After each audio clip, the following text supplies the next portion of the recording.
saya akan mengundurkan diri dari tim Tipu UGM. Ya, karena berseliwerannya di sosial media yang mana seolah-olah perkara ini akhirnya merembet ke saya, dan saya pengen berkonsentrasi juga untuk menangani perkara saya, sekaligus saya juga kepada teman-teman itu biar tidak terganggu juga. Kasihan juga ini berjuang tapi nanti tergoreng dengan isu saya, jadi apa yang diperjuangkan jadi nanti malah terganggu seperti itu.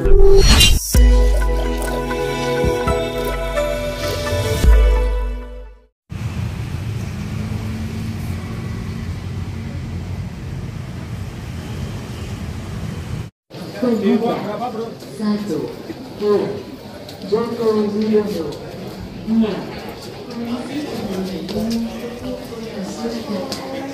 Tiga, Sekolah Menengah Atas Negeri 6 Surakarta. 4, Universitas Gadjah Mada Yogyakarta dengan Hakim Ketua Putu Gede Haryadi, SH, MH, PP, Hakim Anggota 1, Sutikna, SH, MH, PP, 2.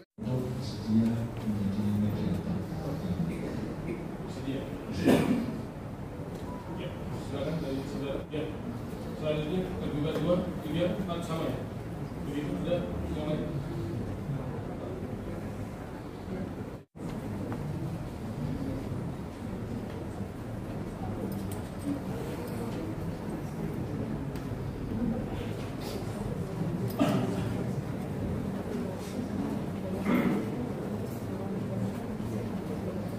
Disampaikan oleh saudara kuasa hukum dan saudara kuasa hukum menyangkut pilihan mediator ya.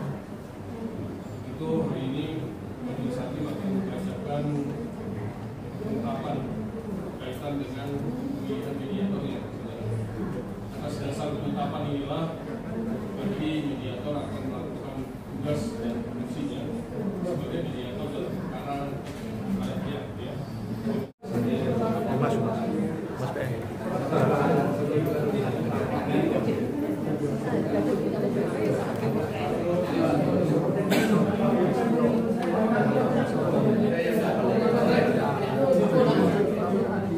Ya, selaku prinsipal menunjuk Prof. Adi Sulistiono sebagai mediator, dan ternyata disetujui para pihak dalam hal ini adalah tergugat 1, tergugat 2, tergugat 3, dan tergugat 4, dan dikabulkan oleh majelis hakim. Adapun waktunya itu berlangsung di ruang mediasi Pengadilan Negeri Surakarta. Harinya adalah, silakan nanti dicatat jadwalnya yang mau live, harinya adalah hari Rabu pukul 10 ya.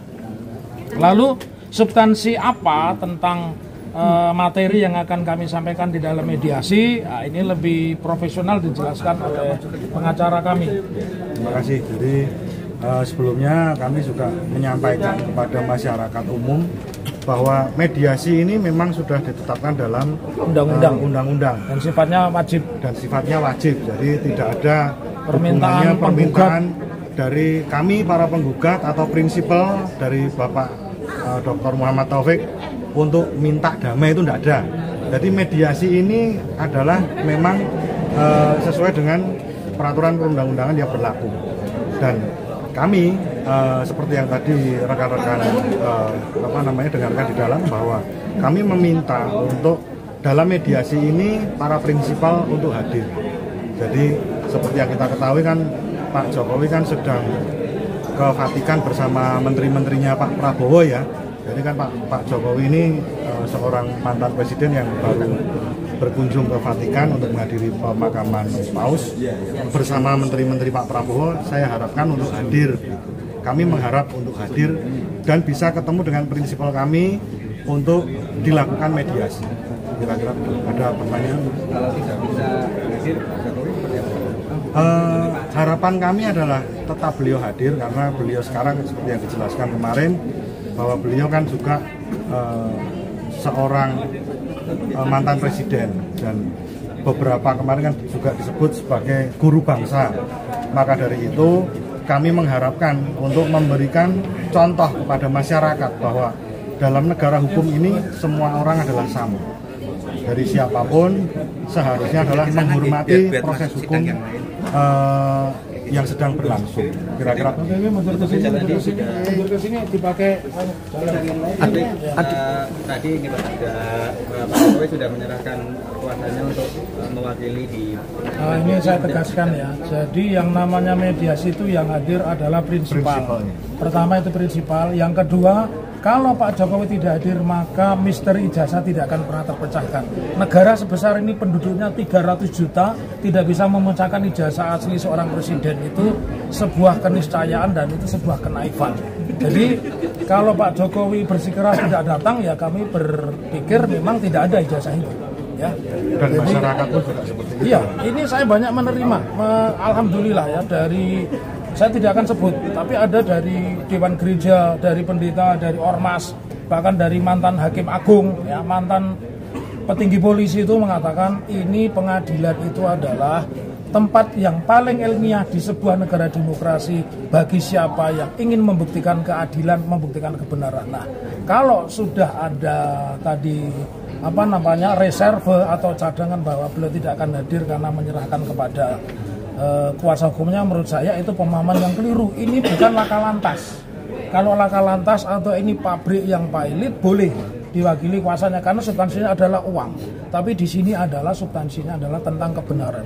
Dan ini akan menjadi catatan sejarah. Masa bangsa yang punya Mahkamah Konstitusi, bangsa yang punya ribuan doktor, bangsa yang punya ribuan profesor tidak mampu menyelesaikan ijazah, ya. Jadi kami mewakili banyak kepentingan ini di kami ini, ada mantan hakim, mantan petinggi polisi, ya, kemudian tokoh-tokoh agama, bahkan ada beberapa dari pendeta itu, ya, itu mengatakan kepada saya ini sebuah persoalan yang harus diselesaikan dan pengadilan adalah tempat yang paling terhormat di mana seseorang itu menentukan haknya, ya. Tadi diharapkan di proses mediasi Pak Jokowi menunjukkan ijazah aslinya gimana?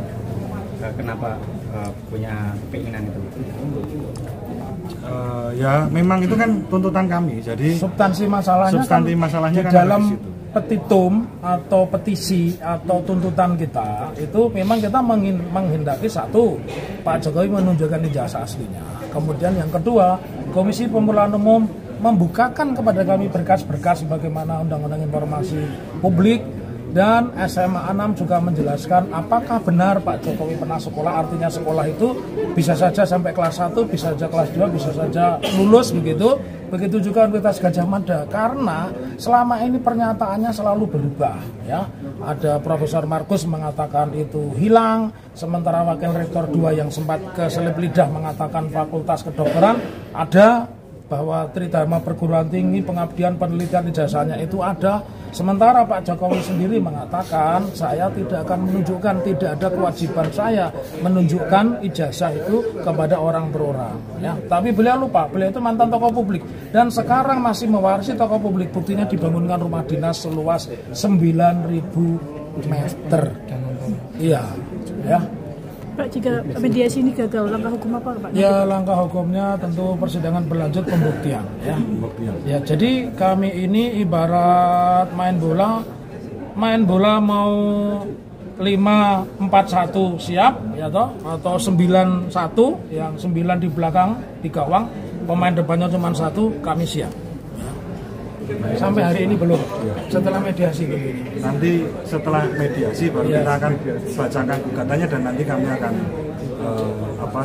sampaikan ke Pan dan dosennya Mas Adi. Tadi kan dokternya 3, saya, Pak Irfan dan Mas Adi itu kan dokter UNS. Kebetulan salah satu pengujinya adalah Prof Adi. Karena ketika kami kuliah beliau adalah ketua program doktor ilmu hukum Fakultas Hukum Universitas 11 Maret. Kesepakatan hakim mediator tadi datang dari pihak penggugat atau dari inisiatif dari penggugat dan langsung disetujui oleh tergugat 1, 2, 3. Tapi ini ada konsekuensinya kawan-kawan, apa? Karena mediator luar kan ada biayanya. Nah, biayanya itu nanti pro rata, dipukul bareng-bareng tergugat 1, 2, 3, dan 4. Terus proses sidang mediatornya akan dilakukan di hari Rabu di sini. Kan depan. Iya, kan depan. Muhammad Nasr, Purwida, 1, Bang Cimyaga. Terima kasih. Mungkin hari ini saya akan mengundurkan diri dari tim UGM. Ya, karena berseliwerannya di sosial media yang mana seolah-olah perkara ini akhirnya merembet ke saya, dan saya pengen berkonsentrasi juga untuk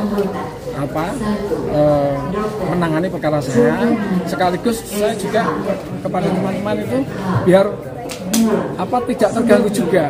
Kasihan juga ini berjuang tapi nanti tergoreng dengan isu saya, jadi apa yang diperjuangkan jadi nanti malah terganggu seperti itu. Jadi kedatangan saya di sidang pertama ini kaitannya karena pertanyaan dari rekan-rekan wartawan semua yang ke telepon saya, Pak, kira-kira berani nggak datang ke persidangan? Ya saya jawab, saya berani dan saya pasti akan datang.